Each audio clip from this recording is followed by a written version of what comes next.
Ilagay mong ikaw ay naihulog sa desyertong isla na ang dala mo lang ay talino.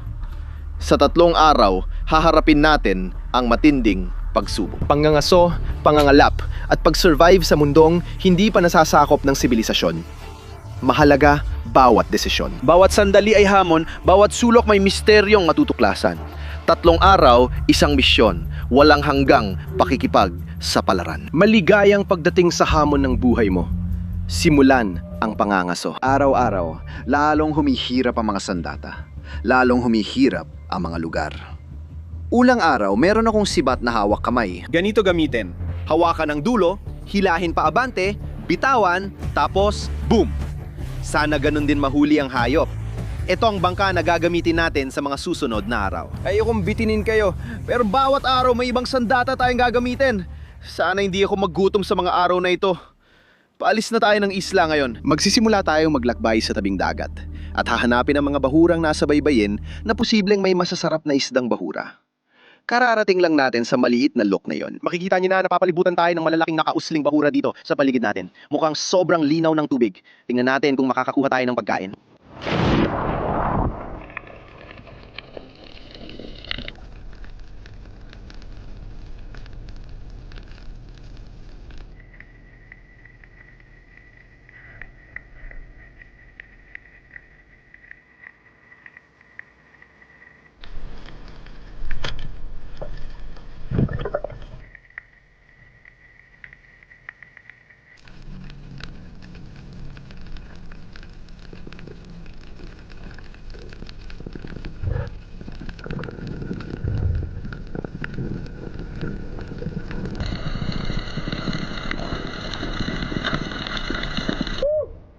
Umulan na pare, ang lupit nito. Kailangan nating matulog dito mamaya. Sige, kuha tayo ng pagkain at manatili sa tubig habang umuulan. Pero grabe, sigurado akong hindi yan magiging masaya mamaya.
Pare,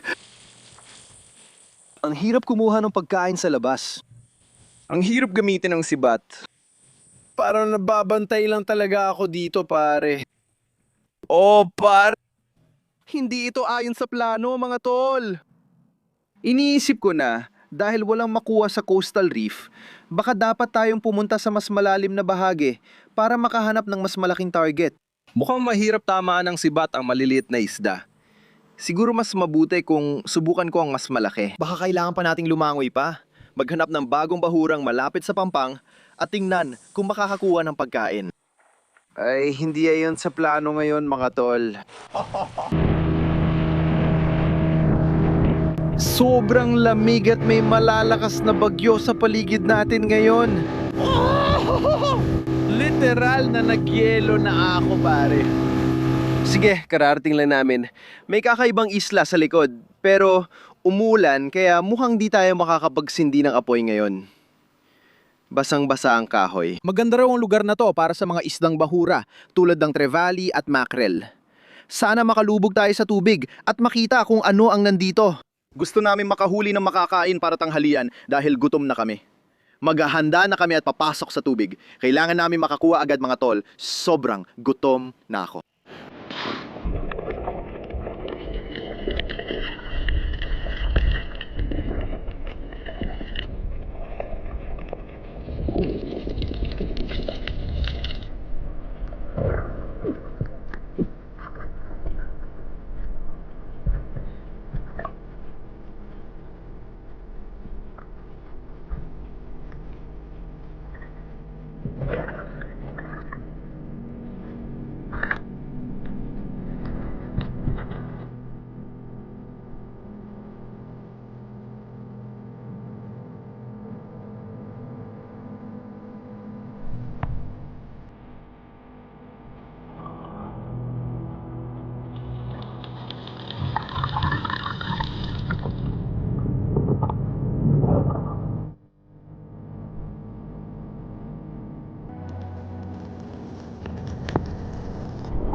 Grabe pare, tingnan mo ang vibe dito.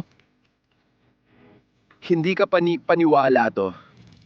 Grabe mga tol, para itong lumang inabandonang pamayanang mangingisda. Kita nyo naman! At nasa pinakamalinis na look na nakita nyo sa buong buhay nyo. Seryoso ba to? May mga puno ng niyog pa tayo dito. Sobrang linaw ng tubig sa labas. Pare. Ito tanghalian natin mga pare. Leather jacket ang tawag dito. At malamang isa ito sa pinakamalalaking nabaril ko. Para sa akin, sila ang pinakamasarap na isda. Paborito ko talaga ang balat nila mga pare. Ipapakita ko kung paano sila linisin. Astig talaga! Makikita nyo mismo kung bakit tinawag itong leather jacket. Kadalasan, kinukuha lang natin ng kutsilyo at hinahawakan ng ganito. Pwede na nating balatan diretso, ganito. Sa taas lang ng ulo niya. O aalisin natin ang balat, hindi na natin yan kailangan. Pero tingnan nyo to mga pare, tingnan nyo yung bibig ng hayop na to. Grabe, tingnan nyo mga ngipin dyan. Huwag mong ilapit baliri mo dyan, kakagating ka niyan. Amoy talaga pare, parang hinuhubaran mo sila. Tanggalin natin yan sa mukha nito. Ganyan lang. Isa ito sa pinakamasayang gawin sa mundo. Hilahin mo lang diretso. Boom! Tanggalin natin yan, kita nyo maganda ang karne natin. Gagawin ko ang mabilis na paglilinis. Taddarin sa likod ng mata, ianggel ang kutsilyo pabalik sa katawan at alisin ang laman loob. At halos matatanggal na ang ulo at lahat ng laman loob nito sa isang galaw lang. Kita nyo, yan ang mga parte na ayaw natin. Nakuha na natin ang ulo at laman loob. Pinakamadaling linisin ito ay ipakain sa mga pating. Matitira lang ang magagandang laman. Kita nyo!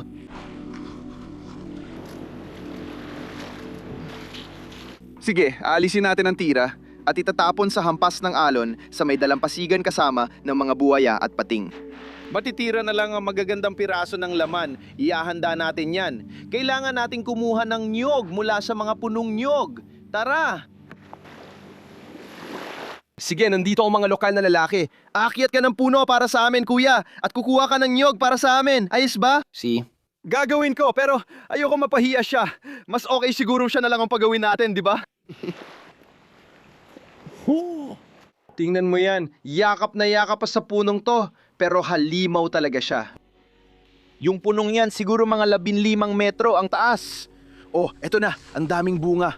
Ayos, palitan tayo. Bibigyan mo ako ng mga niyog? Bibigyan kita ng isda, tol. Trabaho yan. Trabaho yan. Gagamitin natin ang niyog na to para lutuin ang isda sa loob nito. Hahatiin ko lang ito sa gitna. Handa ka na? Lumayo ka muna. Oh. Sige. Ayos! May kalahating niyog tayo dito. Kumuha ka ng isda. May ermitanyong alimango rin tayong kasama. Kapag sumipol ka, lumalabas sila.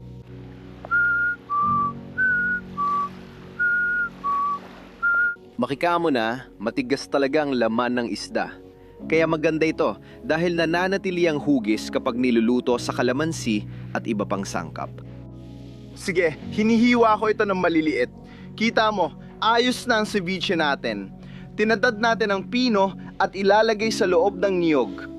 Tingnan mo yan, ang ganda ng itsura. Sige, kukunin natin ang itak. Hahatiin natin ang mga lemon na ito. Handa ka na ba? Perpekto. Bigay mo, lahat papasok. Lahat ng asim ng lemon na ito ang magluluto sa lahat ng karne at isda. Oh, ang juicy nito. Meron tayong magandang ceviche na niluluto sa loob ng niyog na may lemon sa isang liblib na isla. Parang ano ba to? Eto na ang sandali ng katotohanan. Nandito na ang isda natin. Niluluto na ito siguro mga 15 hanggang 20 minuto na. Kita mo, naging maganda at maputi na ang kulay. Ibig sabihin, niluto na talaga ng asim ng lemon ang isda. Maganda at maputi. Sige, tikman na natin. Matigas talaga ang laman. Sa totoo lang, ang sarap niya. Parang medyo makunat pero yung masarap na kunat. Seryoso, parang panaginip to sa sarap. Nandito ang isdang may dayap at niyog natin habang nagpapahinga tayo sa tabing dagat sa mga isla na to.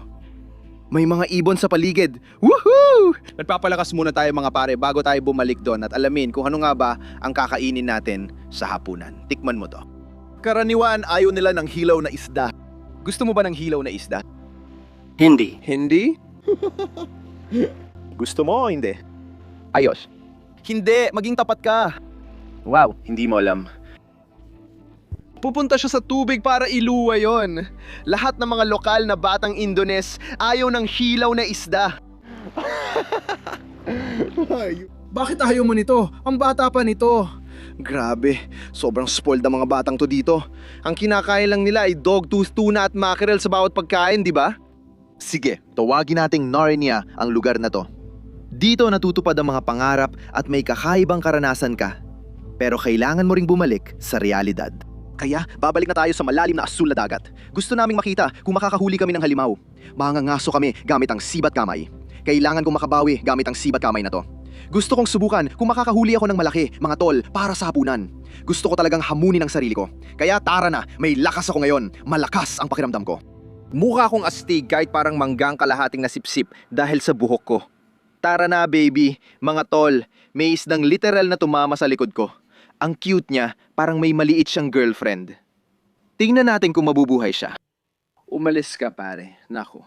Ayan, umalis na siya. Oh, buhay siya. Sige, tignan niyo tong kakaibang gamit mga tol. So ito na ang sibat natin dito. At tinali ko na talaga ito sa belt reel ko. Kasi susubukan kong magganap ng malaking mackerel o baka dogtooth tuna at tingnan kung kaya kong sibatin gamit itong pole spear na to. Hindi ko sure kung posible, pero susubukan natin. May 50 metro tayong tali. Kapag pinakawalan ko to, hihilahin nito ang tali. Sana hindi ako mahila at malunod. Pero malalaman natin. Tara na.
Ang ganda ng GT dito sa sunset. Kamanghamanghang isda talaga. Nasa gitna siya ng tubig. Tinuto ko lang ang pole spear at tinamaan ko siya. Grabe, ang lakas ng laban niya. Pinaikot niya ako. Nakuha pa natin ito, pare. Para itong finger mark snapper, tol. Parang mango jack sila, pero kakaiba. Isa sa pinakamasarap na hayop sa dagat. Perpektong pares ito. Pwede natin lutuin mamaya o bukas ng umaga. Nauubos na ang liwanag. Palubog na ang araw at nauubos na ang oras. Kailangan na natin bumalik sa tutuluyan na yung gabi. Kaya ilalagay na natin ito sa yelo. Hintayin muna natin makabalik bago asikasuhin to. Kita nyo, grabe yung GT nila ako, pare. Para akong lalaki na may kadena sa paa na hinihila nila. Di ko alam kung pwede kong sabihin yon. Alam niyo na ang ibig ko sabihin, hinila-hila ako. Hindi ko alam. Hinila niya ako pababa. Sinusubukan kong huminga pero hindi ko magawa. Hindi ko alam ang gagawin. Wala akong kontrol. Ay ang kadena at bola, baby. Sige mga tol, kakabalik lang natin sa dalampasigan. Sobrang bilim at basa lahat. Walang pag-asa magpaapoy ngayon. Kaya mapapahinga na lang ako dito. May isda tayong pwede sa almusal bukas at panibagong araw na magsisimula.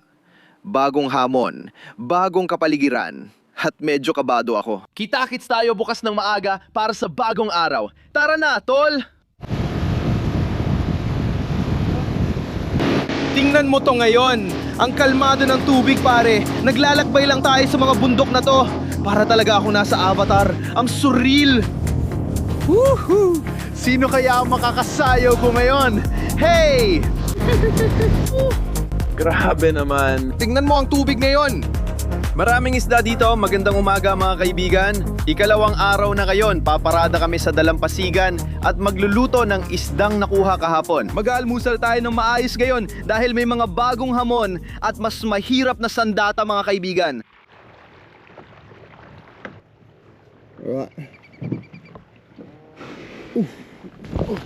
Nandito na tayo sa maliit na isla ng buhangin sa gitna ng kawalan mga kaibigan.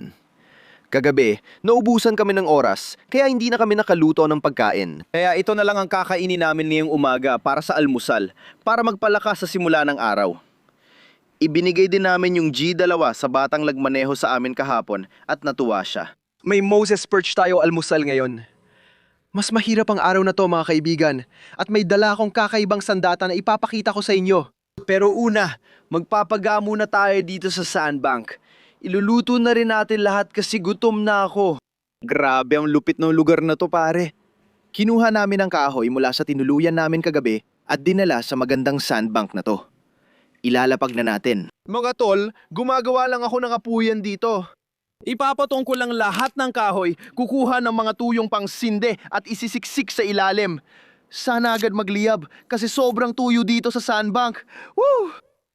Medyo natagalan kami bago ito mapaliyab, pero napagliyab din namin ang apoy dito sa isang liblib na sandbar sa gitna ng kawalan. Ay, ang astig nito pare. Sige, iluluto na natin ang isda natin. Gutom na talaga ako ngayon. Hindi na tayo magpapaligoy-ligoy pa. Literal, naihahagis na lang natin to sa apoy. Wala na akong lakas. Kahapon, si Viche lang ang kinain ko. Wala rin ako hapunan kagabi kaya kailangan ko mag-almusar na yon. Hetong maganda nating isda. Hugasan muna natin. Ay, napakagandang isda talaga. Diretso na natin itong ilalagay sa apoy. Ito na ang magiging almusal natin. Alisin natin lahat ng likido sa isda na to. Ayaw nating mamatay ang apoy kasi ito lang ang panggatong natin dito. Ilalagay lang natin siya sa ibabaw. Tingnan nyo. May hihigit pa ba dito pare? Pero habang iluluto to mga tol, ipapakita ko sa inyo ang sandata na gagamitin natin sa pangangaso. O sige, heto ang konting pasilip ng sandata na gagamitin natin bukas. Ping! Sa madaling salita, may maliit itong tinik sa dulo. Sana, kapag tumagos to sa hayop, maipit dun. At sa madaling salita, ang paraan ng paggawa nito ay ipapasok mo ito sa butas at ilalabas mo sa kabila. Kagaya niyan. Itutupi mo ito, tapos hahawakan mo. Pagkatapos hahawakan mo ang kamay mo ng ganito at hihilahin mo, tapos itutok mo sa isda o kung anong hayop at bibitawan mo. Bang! Sana ganun natin makukuha ang pagkain natin. Ito lang ang gamit natin para makahuli ng pagkain mamayang gabi at bukas ng umaga. Excited na akong gamitin. Kakainin natin agad yon, tapos maghahanda at diretso sa tubig para maganap ng malinaw na reef na sana may mahuli tayong isda. Boom! Ay pare, ang saya sigurong manghuli ng hayop gamit to. Oh, luto na yata. Baliktarin mo siya agad. Ganyan ang gusto natin, sunog sa uling at ready kainin. Ang mga isdang ito ay Moses perch mula sa snapper family.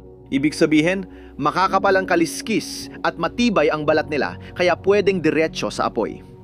Ang ibang isda gaya ng mackerel, manipis at malambot ang balat kaya di pwedeng ilagay agad sa apoy. Kapag pinakita ko sa'yo paano to pag tinanggal ang balat, sigurado magugulat ka bro. Karapat dapat para sa reyna. Uupo lang ako dito sa maliit na tuod. Hintayin ko lang maluto pagkain ko. Itong tunay na buhay pare. Nagbibiro ka ba? Lahat kayo mag-comment ng dropper. Nagbibiro ba kayo sa comments ngayon? Literal na nandito sa ilalim pinalilipad ng drone. O nakahilata sa ilalim ng araw. Ito na siguro ang pinakaastig na reef na nakita ko tol. May coral trout pang tumitig sa camera. Ang ganda pa sa drone. Para kung patay na nakahiga sa tabing dagat. Grabe kung ano-ano na ginagawa mo para maganap ng lilim sa sandbank na wala sa mapa. Tapos na tayo magpalipad ng drone, kainin na nating isda at maganda ulit manghuli, tara! Mga tol, luto na yung isda. Kunin na natin, dalhin sa tabing dagat at tikman ha. Tignan nyo.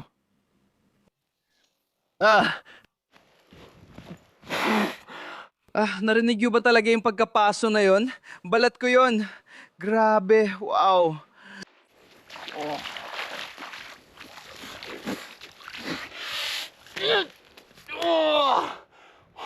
Muntik na natin itong mawala. Kailangan ko pa ilagay sa tubig. Hindi. Tingnan mo ang loob. Maganda at maputi. Tingnan mo yung magandang piraso ng karne. Wow.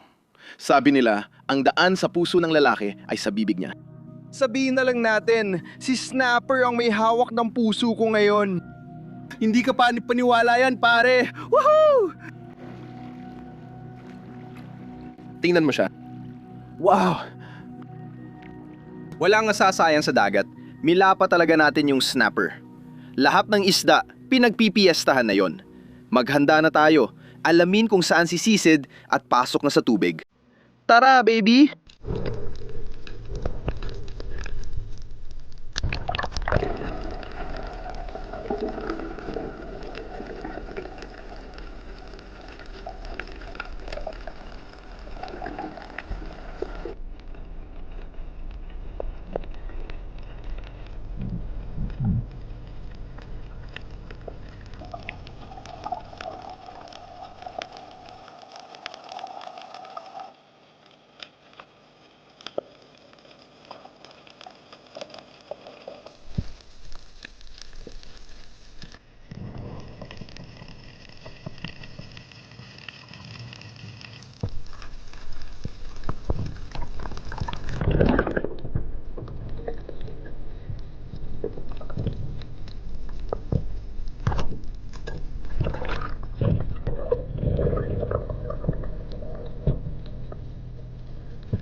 Nagawa natin pare, may isda na tayo.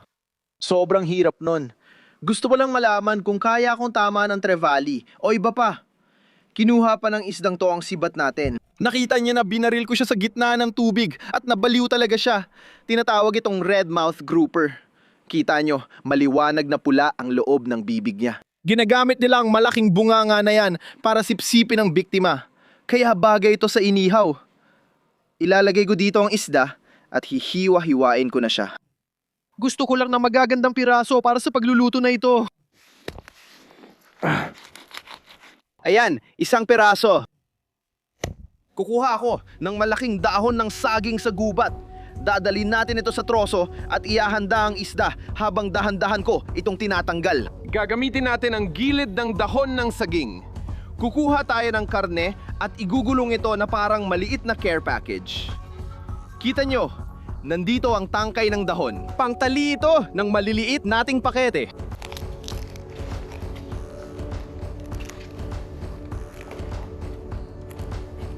Handa na ang ating mga pakete para ilagay sa apoy. Sige, kukuha ako ng maraming paningas. Tamang-tama ito. Meron tayong mas malalaking kahoy. Sige na, isalansa na natin ang lahat ng kahoy. Unti-unti na rin itong nasusunog. Medyo basa pa kasi galing sa mataas na tubig. Hintayin lang nating matuyo ng konti. Kaya mo nakikitang sobrang mausok ito. Hoy! Unang subok. Nagawa ko na. Siguro ito na ang pinaka hindi ka panipaniwala sa lahat ng nakita ko. Literal akong nakaupo sa loob ng kabibe na parang maliit na bahay dito sa tabing dagat. Kukunin ko yan. May apoy na. Medyo naupos na. Maganda na ang patong ng baga. Kumuha ako ng berdeng kahoy. Ilalagay sa ibabaw. Nandyan na rin ang maliliit na balot. Ilalagay natin ito diretso sa ibabaw. Ginamit natin lahat sa paligid para gumawa ng astig na maliit na lutuan. Kaya ngayon, walang apoy ang gusto natin. Gusto lang natin ng magandang singaw mula sa baga at nakuha natin yon. Kita mo, dahan-dahan lang itong umisingaw. Ipapakita namin ang survival hack para gawing epic na pagkain ito. Ang unang gagawin niya ay hihiwain niya ito diretso sa gitna ganyan. At mula dito, gagawa siya ng kutsara. Kita mo naman, nandun na lahat. Kunin mo na lang. Alam nyo namang nasa mga isla ako. Alam ng mga sumusubaybay sa sering ito ng 12 araw na isa ito sa pinakabaliw na naranasan ko sa buhay. Konti na lang araw ko dito mga tol, bago ako bumalik sa Australia. May mga nakakabaliw na mangyayari doon. Gusto ko talagang sumabay kayo mga tol. Dahil siguradong grabe to at magugulat kayo. Kung hindi pa kayo nakafollow, punta sa Instagram ko at i-follow ako. Magpo-post ako ng highlights doon, pero makikita nyo rin lahat dito sa YouTube channel. Mahal na mahal ko kayo mga tol, at hindi magiging posible ang buhay ko kung wala kayo. Salamat talaga sa suporta nyo sa akin. Simula pa lang, pinaghirapan ko lahat at alam kong naging parte kayo ng paglalakbay ko nitong mga taon. Sobrang blessed akong mabuhay ng ganito, maisama kayo at makagawa ng content na mahal ko talagang gawin. Pinakamaganda ito. Titikman natin ang sarap ng pagkain dito sa desyertong isla. Salamat po, Panginoon.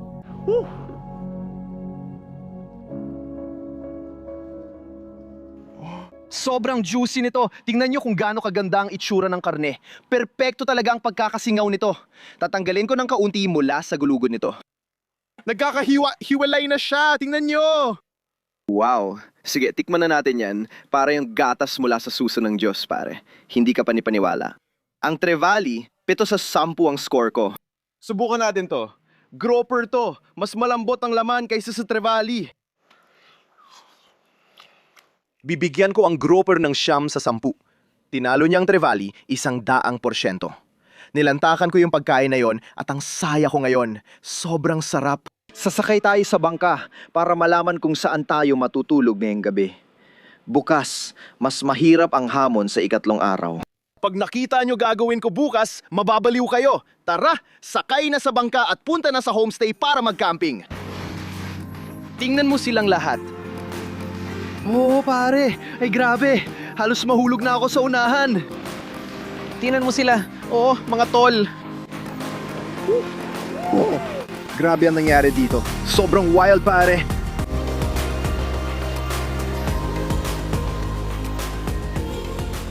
Bumalik na tayo mga tol at isa ito sa pinakamalalaking araw natin. Grabe ang nangyari kanina at nandito na tayo sa tutuluyan na yung gabi. Ang ganda ng lugar at excited akong ipakita sa inyo. Maganda ang pakiramdam ko ngayon. Busog na ako at marami pa tayong gagawin mamaya. Bukas na umaga mga tol, mas matindi pa. Kita tayo ng maaga, mas mahirap pa ang susunod. At ang mga sandata bukas, masasabi nating malaking hamon ito. Magandang umaga mga tol. Nagising tayo sa isa sa mga lugar sa mundo na parang panaginip. Inihahanda na ang backpack. Sasakay tayo sa bangka at makikipagkita sa ilang mga katutubong mga anggaso dito sa baryo na gumagawa ng kakaibang bagay. Ngayon mga tol, hindi tayo masyadong pupunta sa dagat. Papasok tayo sa kagubatan sa bandang loob para habulin ang kakaibang hayop.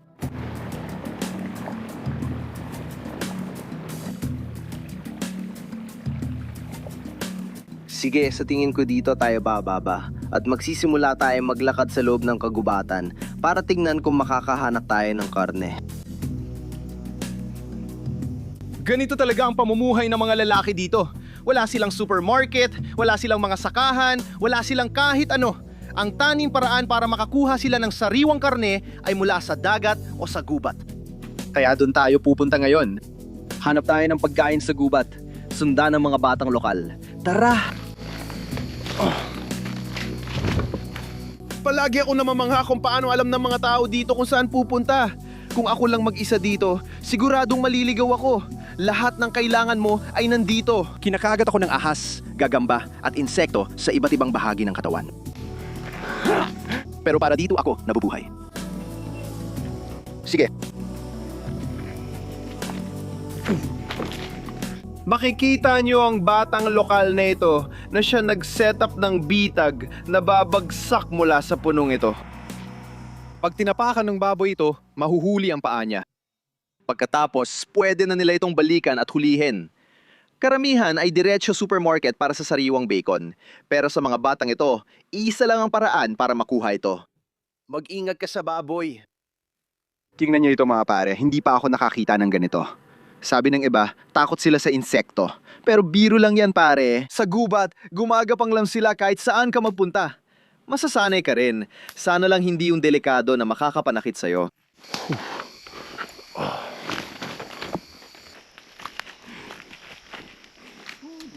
Tingnan nyo, sabi ko na mas mahirapan pa tayo rito. Ito ang bumo ng isang uri ng hayop. Mukhang baboy yata. Hindi ako 100% sigurado. Isa sa mga lokal na bata ang nakakita nito. Umakyat kami sa mga bato sa gubat habang naghahanap ng pagkain. Wow! Nagtatrabaho talaga kami para sa pagkain namin na yon. Siguradong sigurado yan. May isa pang mga ngaso na nag-iwan ng bitag dito at may nahuling baboy pero hindi pa niya ito tiningnan o kinuha. Mukhang may malalaking butiki dito na kumakain ng lahat ng karne. Tingnan mo, pag nahulog tayo dyan, siguradong patay. Para yung pinakamasamang bangungot ko. Bumababa lang kami sa gulod, tapos may sobrang bahong amoy. Patay na baboy, mga uod, lahat-lahat.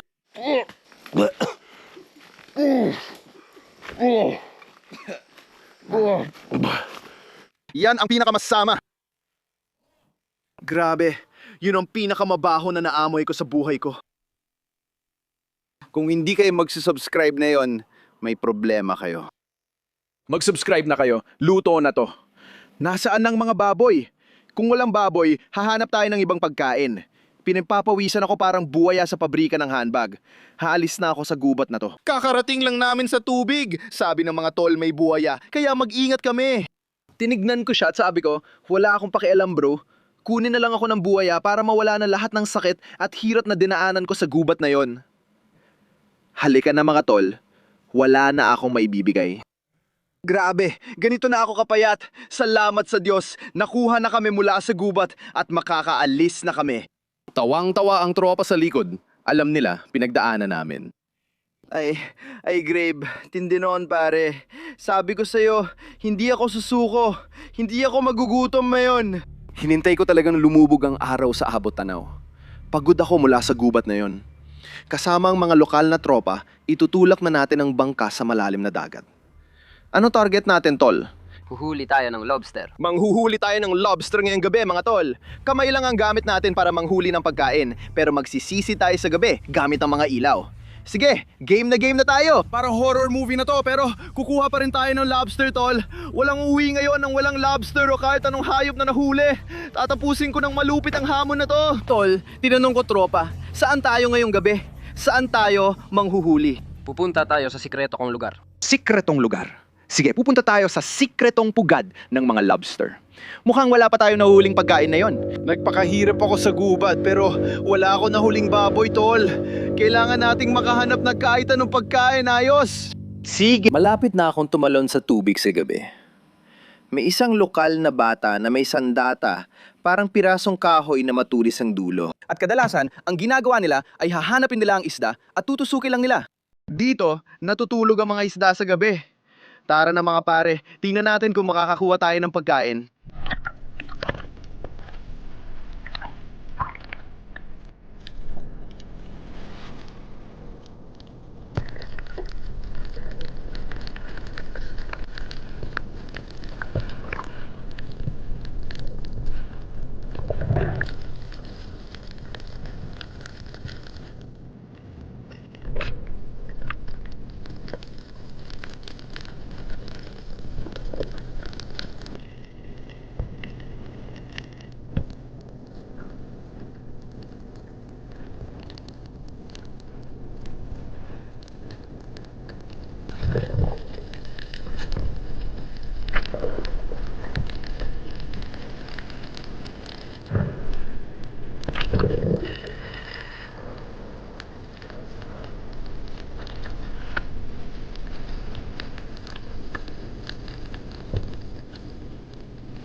Naggawa natin pare, ang lupit sa ilalim. Nakita mo yung mga lokal na bata, simpleng gamit ng tinutusok isda. Grabe ang wild. Nakuha rin natin yung lobster. Salamat mga pare, nasagip nyo kami. Sige mga pare, gabi na. Kita-kits bukas ng umaga para ipakita ko sa inyo ang nahuli natin. Masaya ang mga tropa. May pagkain na tayo, baby. Magandang umaga sa inyo mga pare. Nagising na kami sa beach bungalow namin at nagawa na talaga namin pare. Grabe, kahapon ang hirap talaga. Nahirapan ako makakuha ng pagkain. Pero nagawa natin pare. Ipapakita ko sa inyo yung mga hayop na nakuha natin. Ang astig ng itsura nila. Sobrang excited ako ngayon. Ayos! May dalawang magagandang lobster tayo. Tignan nyo, parang painted lobster talaga. Ang dami niyang magagandang marka sa katawan. Naniniwala silang pininturahan ito ng mga Diyos. Isa rin ito sa pinakamasarap na hayop sa dagat. Nakuha rin natin ito mga kaibigan. Tingnan nyo, slipper lobster ito. Kakaiba siya, parang disc na tumatalon-talon sa tubig. Makikita nyo, sobrang lambot ng shell ng lobster na ito. Karaniwan, matigas ito kadalasan pero kamakailan lang itong nagpalit ng shell, kaya kasalukuyan itong nagmomolt. Habang lumalaki, naglalagas at nagpapalit sila ng shell. Dahil dito, patuloy silang lumalaki. Ilalagay ko ang kutsilyo sa buntot at dahan-dahan kong iikot para makuha ang pinakamaraming laman. Oh, tinan mo, napakaganda ng laman ng lobster. Kukunin ko ang parteng ito. Diyan lumalabas ang dumi nila. Alam mo ba, gagawa tayo ng lobster sashimi para sa almusal. Maraming nagtatanong, bakit lobster sashimi? Dito sa mga islang to mga pare, kailangan ko ng lakas, kaya kakainin natin to. Kukuha ako ng konting laman. Talagang kumikislap na puti ito. Tignan mo yan. Sige, lobster sashimi. Kainin na natin ito. Hindi ka paniwala ang tamis niya. ibibigay ko na lang itong slipper lobster sa mga lokal dito kasi alam kong bihira silang kumain ng lobster. Yung mga lalaki tumulong sa atin buong biyahe, kaya pinahahalagaan ko sila at ibibigay ko ito sa kanila. Mga nakaraang taon, dito lang ako sa Indonesia, pero matatapos na ang bagong kabanata, magkikita tayo ulit sa Australia. Mahal ko kayo. Huwag yung kalimutang i-like at mag-subscribe. Shoo!